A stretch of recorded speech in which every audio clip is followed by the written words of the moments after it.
ഒരാഴ്ചത്തെ നീണ്ട ഇടവേളയ്ക്ക് ശേഷം ഞാൻ സെബാനും വീണ്ടും വന്നിരിക്കുകയാണ്. നീണ്ട ഇടവേള എന്ന് പറയുമ്പോ തീവണ്ടീന്റെ പോലെയാണല്ലോ. എന്തോന്ന് ചീവണ്ടി? അല്ല, തീവണ്ടി. നാവും പഠിക്കില്ല, കുളിക്കൂല, കുറിയൊക്കെ തൊട്ട് ആൾക്കാരെ പറ്റിക്കാൻ വേണ്ടി വന്നിരിക്കുക. കുറി തൊട്ടത് ആൾക്കാരെ പറ്റിക്കാൻ വേണ്ടി ഞാൻ രാവിലെ കുളിച്ചിട്ടുണ്ടായിരുന്നു സത്യമായിട്ടും. പക്ഷെ അമ്പലത്തിൽ പോയില്ല. ഇവിടെ ഇത്രയും വലിയ കള്ളത്തരം പറയുന്ന ഒരു വ്യക്തി ഇവിടെ വന്ന് നിങ്ങളെ കാണിക്കാൻ. അതെ, ഇവനുണ്ടല്ലോ 3 ദിവസം കൂടുമ്പോഴേ കുളിക്കുന്നത്. നീ 3 ദിവസം കൂടുമ്പോഴാ കുളിക്കുന്നത്. ഇവിടെ വന്നിട്ടാണ് പൊട്ട് തൊട്ടത്. ഇവിടെ എല്ലാരും കണ്ടതാണ് ഈ പൊട്ട് തൊടുന്നത്. എന്നിട്ട് കള്ളത്തരം പറയുന്നു. ഞാൻ പറഞ്ഞു എന്തെങ്കിലും. ഇവനുണ്ടല്ലോ, ഇവൻ കുളിക്കില്ല, നനക്കില്ല, എന്നും സെയിം ഡ്രസ് തന്നെ അലക്കില്ല, പിന്നെ ബ്രഷ് ചെയ്യില്ല, ഒന്നും ചെയ്യില്ല. വൃത്തിന്ന് തല ചുറ്റി വീഴും ഞാൻ എന്നും. എന്തായാലും നിങ്ങൾക്കറിയാം ഇതൊക്കെ ആരാ ചെയ്യാത്തെന്ന് ചെയ്തത്. ഈ മുഖത്തോട്ട് നോക്കിയാൽ ഈ മുഖത്തോട്ട് നോക്ക്.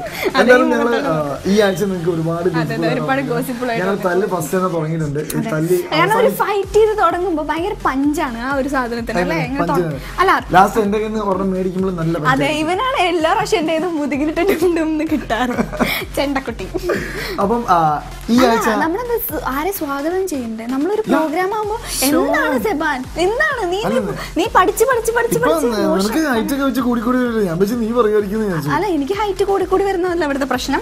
ഒരു ഷോ ആകുമ്പോ മിനിമം ഒരു മാനേഴ്സ് ആണ് നമ്മുടെ പ്രേക്ഷകരെ വെൽക്കം ചെയ്യാന്നുള്ളത്. അപ്പൊ ഗോസിപ്പിന്റെ മറ്റൊരു തകർപ്പൻ എപ്പിസോഡിലേക്ക് എല്ലാവർക്കും ഒരിക്കൽ കൂടി സ്വാഗതം. അപ്പൊ നമുക്ക് ഗോസിപ്പ് സ്റ്റാർട്ട് ചെയ്താലോ? അതെ, ഗോസിപ്പ് സ്റ്റാർട്ട് ചെയ്യാം അല്ലേ? അപ്പൊ നമ്മള് കൂടുതൽ പറഞ്ഞ് അലമ്പാക്കി അടിയൊന്നും കൂടുന്നില്ല. രണ്ടെണ്ണം കൊടുത്തിട്ട് ഇപ്പം വരാം കേട്ടോ ഗോസിപ്പ്. സെബാനെ, എനിക്കിപ്പോ ഒരു കാര്യം മനസ്സിലായി. ഞാൻ എന്നെ പോലെ ചിന്തിക്കുന്ന ഒരു കാര്യം മനസ്സിലായിട്ടുള്ളൂ. വേണ്ട തോക്കി കയറി വെടി വെക്കണ്ട. ഞാൻ പറഞ്ഞു കണ്ടു. നീ തോക്കി കയറി വെടിവെക്കാൻ പറ്റില്ലല്ലോ, കാഞ്ചി വലിച്ചില്ല വെടിവെക്കാൻ പറ്റില്ല. അങ്കുരുജി, അങ്ങയുടെ മുന്നിൽ ഞാൻ പ്രണമിച്ചിരിക്കുന്നു. ആ കാലത്ത് ഞാൻ വന്നു. ഓക്കെ, എന്താ പറയാൻ വിചാരിച്ചെന്ന് വെച്ചാൽ, ആക്ച്വലി ഇപ്പൊ ഞാൻ വിചാരിച്ചു എന്നെ പോലെ ഞാൻ മാത്രമേ ഉള്ളൂ. ഇപ്പൊ എനിക്ക് മനസ്സിലായി എന്നെ പോലെ കുറെ പേരുണ്ടെന്ന്. നിന്നെ തന്നെ സഹിക്കാൻ പറ്റുന്നില്ല, നിന്നെ പോലെ കുറെ ഉണ്ടോ? ഒരെണ്ണം കൊണ്ട് വരെ പൊറുതി കൂട്ടിയിരിക്കുകയാണ് ഞങ്ങൾ എല്ലാവരും. നിങ്ങളും എനിക്കറിയാം ഇതുപോലത്തെ കുറെ ആഗ്രഹിക്കുന്നുണ്ടോ? എന്താ പറയാ, പീസാണ് റയർ പീസ്. അച്ചോടിച്ചു കളഞ്ഞത് എന്നെ പോലെ വേറൊരു പീസും കൂടി ഉണ്ട്. എവിടെ? അത് മോഹൻലാലിന്റെ വീട്ടില്. കഴിഞ്ഞ നമ്മള് കണ്ടില്ലേ മറ്റേ ഡോഗ് ഷോയ്ക്ക് വന്നപ്പോ മോഹൻലാലിന്റെ പട്ടിയല്ലേ? കറക്റ്റ്. എനിക്ക് അപ്പൊ കണ്ടപ്പോ തോന്നി ഹോമോക്കെയായിട്ട് കലക്കി അടിപൊളി. ഞാൻ ഉദ്ദേശിച്ചത് ആക്ച്വലി മോഹൻലാലിന്റെ പട്ടീനല്ല, മോഹൻലാലിന്റെ പട്ടീനെ ഇവരെ കാണാനേ പോലെ. കാരണം ഫുൾ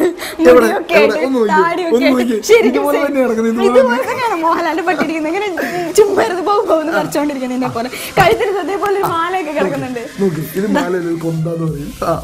അല്ല, ഇത് മാലയല്ലേ? ഇത് പിന്നെ പട്ടിക്ക് സ്വർണ്ണമാല ഇട്ടിട്ടുണ്ടായിരുന്നു, ഇവരെ പോലെ തന്നെയായിരുന്നു. പക്ഷെ ആക്ച്വലി ഞാൻ അതൊന്നല്ല പറയാൻ വന്നത്. ആക്ച്വലി മോഹൻലാലിന്റെ മകനുണ്ടല്ലോ പ്രണവ് ഞാനും ഒരേ പാതയിൽ സഞ്ചരിച്ചുകൊണ്ടിരിക്കുന്നവരാണ്. എന്റെ ദൈവമേ, എന്റെ പൊന്നു പ്രണവേ, ക്ഷമിക്ക്, എന്നെ തല്ലരുത്. വേണമെങ്കിൽ ഇതിന് ഒറ്റയ്ക്ക് എവിടെയെങ്കിലും കൊണ്ട് വണ്ടി ഇടിച്ചു കൊന്നു. ഇത്രയും വലിയ വേറെ എങ്ങനെയും കിട്ടിയില്ലേ ഒന്ന് ഭൂമിക്കാനായിട്ട്? അത്രയും വലിയ സൂപ്പർ സ്റ്റാറിന്റെ മകൻ പ്രണവ് ഇങ്ങനെ സിനിമയിലേക്ക് വരും നായകനായിട്ട് വരും എന്നൊക്കെ വിചാരിച്ച് ഞങ്ങളെല്ലാം ഇങ്ങനെ കാത്തിരിക്കുകയാണ്. അതാ ഞാൻ പറഞ്ഞത്, പ്രണവ് സംവിധാനത്തിലേക്ക് തിരിഞ്ഞിരിക്കുന്നു. ഞാനും സംവിധാനത്തിലേക്ക് തിരിഞ്ഞിരിക്കില്ല, അങ്ങനെയാണ് ഞാൻ ഉദ്ദേശിച്ചത്. എന്ത് അങ്ങനെ പറയരുത് കേട്ടോ. ആക്ച്വലി എന്താ സംഭവം വെച്ചാൽ നമ്മളെല്ലാരും പ്രണവ് എന്താണ് ദാവൂദ് ഇബ്രാഹിം സിനിമയിലൊക്കെ വരും എന്നൊക്കെ പറഞ്ഞ് ഭയങ്കര ഇതെന്തായാലും പ്രേക്ഷകരുടെ ആ ഒരു പ്രതീക്ഷ മടക്കി വെച്ചേക്ക്. പ്രണവില്ല, നായകൻ അവൻ പ്രണവില്ല. പുതിയ പടത്തില് പ്രണവ് അസിസ്റ്റ് ചെയ്തുകൊണ്ടിരിക്കുകയാണ്. അസിസ്റ്റന്റ് ആയിട്ട് തന്നെ തുടരാനാണ്. അഭിനയത്തോട് എനിക്ക് താല്പര്യമില്ല. ഡയറക്ടറായി മലയാള സിനിമയിൽ ഇനി അപ്കമിങ് എന്താ ഒരു സൂപ്പർ ഡയറക്ടറായിട്ട് പ്രണവ് വരാൻ വേണ്ടി നമുക്ക് കാത്തിരിക്കാം. അത് മാത്രമല്ല പ്രണവ് ഒരുപാട് 3 പടങ്ങൾ ചെയ്തിട്ടുണ്ട് മലയാളത്തില്. ഒന്നാമത് ചെറുപ്പത്തിൽ, പിന്നെ പുനർജനി പടത്തിൽ നായകനായിട്ട്. എന്തായാലും പ്രണവ് ഒരു നായകനാകാൻ പറ്റിയ ലുക്കുള്ള അടിപൊളി. പക്ഷെ എന്ത് ചെയ്യാം, താല്പര്യമില്ല അത് നമ്മളെ ശരിക്കും നിരാശപ്പെടുത്തുന്നുണ്ട് കേട്ടോ പ്രണവ് ഒരു ഹീറോ ആയി. എല്ലാവരും അങ്ങനെ. അതെന്താ കാര്യം അറിയോ? അപ്പൻ പോയ വഴിക്ക് തന്നെ മക്കള് പോകണമെന്നല്ലോ. ഡോക്ടർ മകൻ ഡോക്ടർ ആകുന്നു, എഞ്ചിനീയർ മകൻ എഞ്ചിനീയർ ആവുന്നു, സൂര്യ ഒരു പണിയില്ലാതെ ഇങ്ങനെ നടക്കുന്നു, അങ്ങനെ കുറെ ആൾക്കാരുണ്ടല്ലോ. അപ്പം അപ്പൊ ആ ഒരു പാതയൊക്കെ തെറ്റിക്കണ്ടേ? ഡോക്ടർ മകൻ ഡയറക്ടർ ആവട്ടെ, പ്രണവ് ഡയറക്ടർ ആയിട്ട് എന്നെ വെച്ചിട്ട് വേണം ഒരു പടം ചെയ്തോട്ടെ. അപ്പൊ പിന്നെ ഒരു കാര്യം അഭിനയിച്ചു, ഇപ്പഴേ അഭിനയിക്കാനുള്ള പടങ്ങൾ ചോദിക്കും, അതായിരിക്കും നല്ലത്. റിസ്ക് എടുക്കണം ജീവിതത്തിൽ. റിസ്ക് എടുക്കണോ? റിസ്ക് അല്ലേ എടുക്കുന്നത്, വേറൊന്നും എടുക്കുന്നില്ലല്ലോ. നിനക്കെന്താ അത്ര വലിയ പ്രശ്നം? അല്ല, നിന്റെ പ്രശ്നം എന്താണെന്ന്? നിന്നെ വെച്ച് ഞാൻ പടം എടുക്കാന്ന് പറയുന്നത് അതാണ് ഏറ്റവും വലിയ റിസ്ക്. എന്നെ വെച്ചൊക്കെ പടം ചെയ്യുമ്പോ കാണാൻ 10 പേരെങ്കിലും വരും. നിന്നെയൊക്കെ വെച്ച് പടം ചെയ്ത് ആരെങ്കിലും വരുമോ? തിയേറ്ററിൽ കുറെ ചെയർ മാത്രം ഉണ്ടാവും. നമുക്കൊരു പാട്ട് കണ്ടല്ലോ, എന്റെ എല്ലാം ബോധമൊക്കെ പോയി. നമുക്ക് ഈ സന്തോഷത്തിലൊരു പാട്ട് കേട്ടിട്ട് വരാം അല്ലേ? സെബാനെ, എന്തോ നീ എന്താ കയ്യിലൊക്കെ കുത്തി കളിക്കുന്നു? അല്ല, ആര് ഗ്ലാമർ ആയി വരുന്നത്?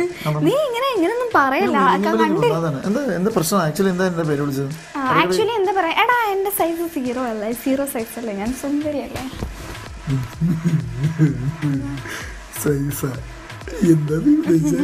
ഞാനങ്ങനെ നോക്കാറില്ല, എനിക്കത് ഇഷ്ടമല്ല സത്യമായിട്ടും. ഇങ്ങനെയൊക്കെ പറയുന്നത് ഞാനതല്ല. 0 സൈസ് എന്ന് പറയുമ്പോ അതൊരു ഫിഗർ ആടാ. ആണ്, വെറുതെ തെറ്റിദ്ധരിച്ചു. 0 സൈസ് എന്ന് പറയുമ്പോ വേർത്ത് പോയി. എവിടെ പെണ്ണ് മൂത്തോക്കി എന്റെ സൈസ് 0 അല്ലെന്ന് ചോദിച്ചാ പിന്നെ ഞാൻ എന്തോ പറയണ്ടേ? എന്താ പൊന്നു എന്നിട്ട്? അല്ല, ഞാൻ ഉദ്ദേശിച്ചതാ നീ അങ്ങനെ ഇൻഡയറക്ട്ലി നെഗറ്റീവായിട്ടൊന്നും പോകില്ല. ഞാൻ പോസിറ്റീവായിട്ട് പറഞ്ഞു. എന്താ കാരണം വെച്ചാൽ നമ്മുടെ അടുത്ത ഒരു മൂവിക്ക് വേണ്ടി, സൈസ് 0 എന്ന മൂവിക്ക് വേണ്ടി നമ്മുടെ അനുഷ്ക ഷെട്ടി. സൈസ് 0 എന്ന് പറയുന്ന മൂവിയാണല്ലേ അനുഷ്കന്റെ പുതിയ മൂവി. അനുഷ്കന്റെ പുതിയ മൂവിയെ കുറിച്ചാണ് നമ്മുടെ താരം പറഞ്ഞു വന്ന് ഏതാണ്ടേക്കോ എവിടേക്കോ പൊക്കിയതാ.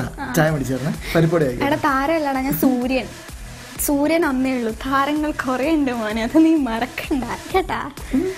ഒരു കാര്യം അറിയോ, കഴിഞ്ഞ പ്രാവശ്യം ഞാനുണ്ടല്ലോ ട്രെയിനിൽ പോയിക്കൊണ്ടിരിക്കുകയാണെ, അപ്പൊ ഇങ്ങനെ വെള്ളം ഉണ്ടല്ലോ, ഷൊർണൂർ എത്തുന്നതിന് മുന്നേ ആ പുഴ ഉണ്ടല്ലോ, പുഴയിൽ പുഴയ്ക്ക് ഇങ്ങനെ എത്തി നോക്കിയപ്പോ എന്നെ കാണാനില്ല, സൂര്യനെ മാത്രമേ കാണാൻ പറ്റുന്നത്. അവർക്ക് ഭയങ്കര സന്തോഷം തോന്നി. എന്താ ഒരു കാര്യം ചെയ്യും, ഞാൻ ഒരു കത്തി എന്നെ കൊല്ലേ ഇതിലും നല്ലതാ സത്യമായിട്ടും. ഇതില് പ്ലീസ് ദയവ് ചെയ്ത് ഞാനൊരു കാര്യം പറഞ്ഞോട്ടെ. സൂര്യനെ കൂടെ വെറുത്തു നമ്മള്. അതെ,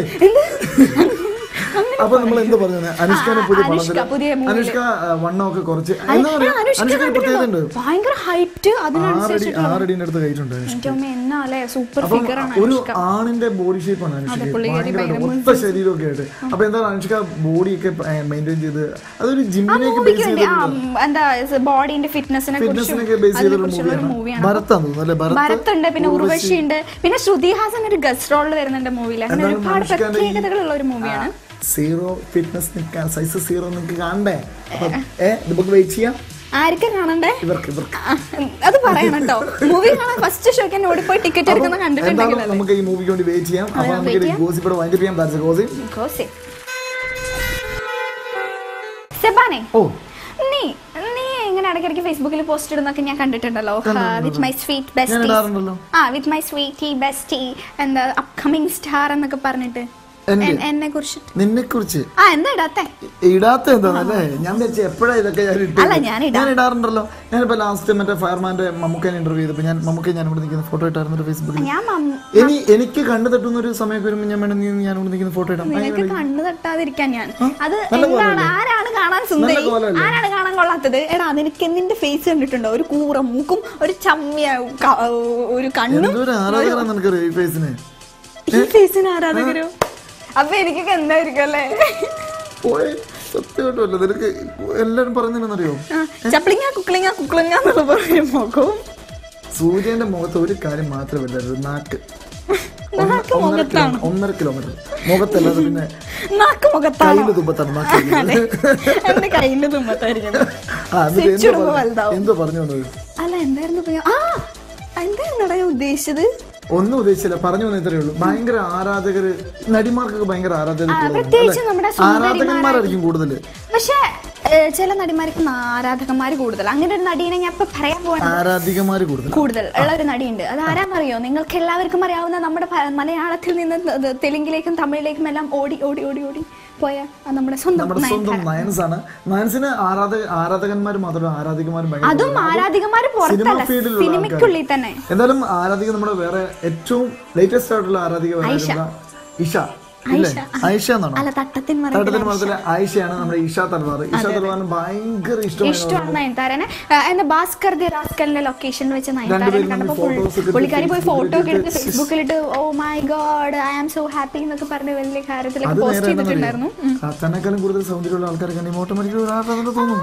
നയൻതാര എന്ന് പറയുമ്പോൾ ഭയങ്കര ബ്യൂട്ടിഫുൾ ആണ് കാണാൻ. എനിക്ക് ഭയങ്കര ഇഷ്ടമാണ് നയൻതാരനെ. ഞാൻ നയൻതാര നിന്നെക്കാളും കൂടുതൽ ഒരു 100 മടങ്ങ് കൂടുതൽ സൗന്ദര്യമുള്ള നയൻതാരനെ കാണുമ്പോൾ നിനക്ക് ഭയങ്കര ഫാൻ ആകാനുള്ള ആവശ്യം ഒരു ഇതൊക്കെ നിനക്കുണ്ടാവും. സൗന്ദര്യം മാത്രമല്ല, പിന്നെ നയൻതാര നല്ലൊരു ആക്ട്രസ് ആണ്, നല്ലൊരു ഡാൻസർ ആണ്. അങ്ങനെ എല്ലാ കുറെ വിശേഷണങ്ങൾ നമുക്ക് കൊടുക്കാൻ പറ്റുന്ന ഒരാളാണ്. അതുകൊണ്ട് എനിക്ക് നയൻതാരനെ ഭയങ്കര ഇഷ്ടമാണ്. നയൻതാരയ്ക്ക് നിന്നെ ഇഷ്ടമേ അല്ല. നയൻതാരയ്ക്ക് എന്നെ ഭയങ്കര ഇഷ്ടമാണ്. കഴിഞ്ഞ ദിവസം കണ്ടപ്പോൾ പറഞ്ഞായിരുന്നു. എന്നോട് ചോദിച്ചു സൂര്യ എന്ത് ചെയ്യുന്നു. എന്നോട് പറഞ്ഞു, ഞാൻ പറഞ്ഞു ഇനിയിപ്പോ ആരെങ്കിലും വന്ന് ഫാൻസൊക്കെ ഒന്ന് കണ്ടിട്ടായിരിക്കുന്ന സമയത്ത് ഞാൻ സൂര്യനെ വിളിച്ചോണ്ട് നിർത്തിക്കോളാം. അത് നല്ലതാണ്, ചേരുന്നു. ഇടയ്ക്ക് നിന്റെ അടുത്ത് കൊണ്ടുവന്നപ്പോ നിനക്ക് കണ്ടിട്ടായിരിക്കും എന്നോട് പറഞ്ഞു. ആണല്ലേ? ഓ ശരി, ആയിക്കോട്ടെ. അങ്ങനെയൊക്കെ ആരാ പറഞ്ഞിട്ടുള്ളതെന്ന് എന്നെ കൊണ്ട് പറഞ്ഞ് പറയിപ്പിക്കരുത്. ആൾക്ക് ദേഷ്യം വരുന്നുണ്ട്. ഏതായാലും നമുക്ക് ഈ ഗോസിപ്പോടെ വൈൻഡപ്പ് ചെയ്യാം. ഗോസിപ്പ്